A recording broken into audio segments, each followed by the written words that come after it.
The clock on his wall had been broken for 3 years, but one day, it taught him something he had been missing for years. Now here's the strange part. Almost anyone else would have ignored it without a second thought, because we're too busy chasing what's next to pay attention to what's already in front of us. And that's the irony. We spend so much time looking ahead that we completely miss the things that could actually change us right now. His name was Spencer. At first glance, there was nothing extraordinary about him. He lived alone in a small apartment, worked a regular job, followed a routine that rarely changed. Wake up, work, eat, sleep, repeat. But beneath that routine was something most people couldn't see. He wasn't enjoying the life. At first, it was just a quiet discomfort. Then it became a thought he couldn't ignore, and eventually it turned into something heavier, a feeling that he was putting in effort, but nothing in his life was actually moving forward. Spencer felt like life was moving, but he wasn't. To be honest, this kind of feeling doesn't make noise. It slowly eats at you over time and makes you uncomfortable about life. And if you've ever felt like you're falling behind while everyone else is moving forward, then you already understand this feeling. Every day felt like he was chasing something just out of reach. Success, peace, progress. No matter how much he tried, the results never matched the effort he was putting in. Waiting felt like wasting time to him. Waiting for results, waiting for opportunities, waiting for things to finally work out. He checked his phone constantly. At first, it was harmless, just curiosity. But slowly, it turned into comparison, and comparison turned into pressure. Pressure to be faster, pressure to be better, pressure to be somewhere he wasn't. Why am I so far behind? He would think. And this is where people don't realize what's actually happening. Nothing destroys your peace faster than comparing your timeline to someone else's. Because the moment you do that, you stop living your life and start measuring it. And the more he thought like that, the more restless he became. He couldn't sit still with one idea anymore. Every plan felt exciting at the beginning and pointless after a few days. He wasn't just stuck. His energy was everywhere, but he wasn't building anything long enough to grow. And being like that is dangerous because it feels like progress but leads nowhere. So he kept moving, but nothing was moving forward. He started things but rarely finished them, quit when progress felt slow, jumped from one idea to another, hoping something would finally click, but nothing did. Because Spencer had a problem most people never notice. Effort was never his problem. He was already doing more than most, and that was the frustrating part. He was trying, constantly, pushing, searching, doing something every day, but nothing was sticking. Because what he lacked wasn't effort, it was patience. And that's a dangerous problem, because it feels like you're working hard, but in reality, you keep going back to the beginning without realizing it. One evening, after a long, exhausting day, Spencer sat in his living room. His eyes wandered around the space until they landed on something he had ignored for years. A wall clock.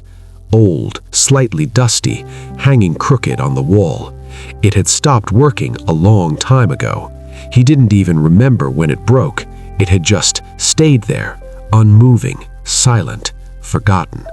Spencer stared at it longer than usual that night, longer than he intended, as if something about it was trying to say something, but he couldn't understand it yet. At first, it looked like something that had no purpose anymore. A broken clock, he muttered. But then a strange thought crossed his mind. Even a broken clock is right twice a day. And at first, it sounded like one of those things that shouldn't even be true. But not everything valuable moves fast. He paused. Now think about that for a second. How can something that doesn't move still be right? That sentence stayed with him longer than expected. Right, twice a day. Spencer leaned back in his chair, staring at the clock again. For years, it had stayed exactly the same. It hadn't rushed, it hadn't forced anything, it hadn't tried to catch up. And yet, somehow, twice every single day, it aligned perfectly. And that's when something started to click. Maybe being ahead isn't about moving faster. Maybe it's about being in the right place long enough. Because most people believe progress comes from speed, but speed means nothing if you keep changing direction. You can move fast and still go nowhere if you don't stay long enough for anything to work. The more he thought about it, the more he realized he had been living the exact opposite way. And in that quiet moment, something shifted, not around him, but inside him. For the first time in a long time, he stopped chasing and started seeing. Because the lesson wasn't about the clock, it was about how he was living. He had been rushing, forcing, trying to catch up with life.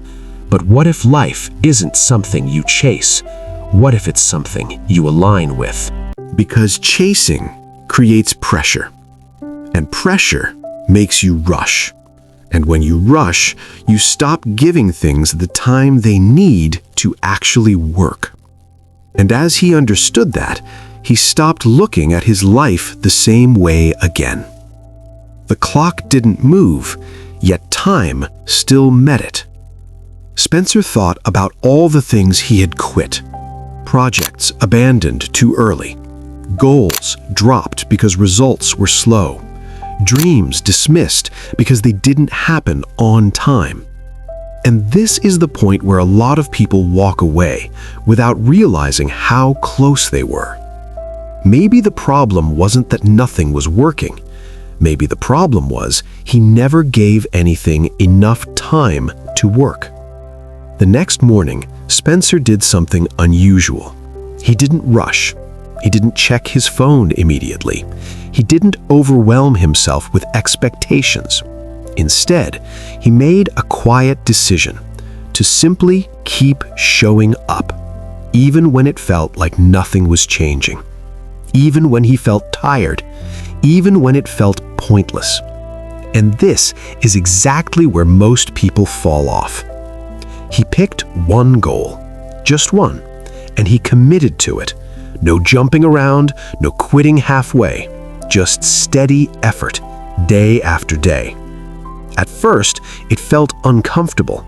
Then it felt wrong, like he was wasting time, like he was falling even further behind. And honestly, that's exactly what your mind tells you when you try to stay consistent. Every part of him wanted to quit again. His mind kept whispering, "This is too slow. This isn't working. You should try something else." And that voice, that's the same voice that has stopped a lot of people from ever becoming great. Not because it's loud, but because it sounds convincing. But this time, Spencer didn't listen. He remembered the clock, still, patient, unmoving, and yet always finding its moment. Days turned into weeks. Weeks turned into months. At first, nothing happened, or at least nothing he could see. And that was the hardest part. But slowly, almost invisibly, something began to change. Not suddenly, not dramatically, but quietly. Spencer started improving, little by little. His skills sharpened, his confidence grew, his mindset changed. He didn't start loud, he started quietly. But this time, he didn't stop. There were still days where nothing seemed to happen. Days where progress felt invisible. But what most people don't realize in that moment is, just because you can't see progress doesn't mean it isn't happening. In fact, that's how real progress begins. One evening, months later, Spencer sat in the same room again. Same chair, same walls, same clock, still frozen at 8:20. But this time, he saw it differently. It wasn't broken. It had never been broken. He just didn't understand it before. It wasn't useless. It was a quiet reminder he had ignored for years. A reminder that you don't need to rush to be right. You don't need instant results to be progressing. You don't need to see change immediately for change to be happening. What most people don't realize in that moment is the things that actually change your life don't happen all at once. They build slowly, quietly, in ways you don't notice at first. And this is the phase where most people quit because it feels like nothing is happening, when in reality, this is when things are finally starting to work. And when you understand that, you stop chasing quick wins and start building something that actually lasts. Patience isn't about doing nothing. It's about continuing, even when you have no proof it's working yet. It's about showing up when the results are silent. It's about staying long enough for your effort to finally catch up to you. Because just like that clock, things start working the moment you stop walking away too early. Not loudly, not all at once, but quietly. The same way anything meaningful in life happens. Not because you forced it, but because you stayed. You stayed and continued putting in the effort. Now let me ask you something, and be honest with yourself. What is something you gave up on too early? A skill? A dream? A goal you once believed in? What if the only thing missing was time and the inability to wait for it? I want you to think about it for a second, then tell me in the comments, what's one thing you're going to stay patient with starting today? And if this made you pause and think, then this channel is for you. And watch the next video, because sometimes the lesson you need is just one perspective away.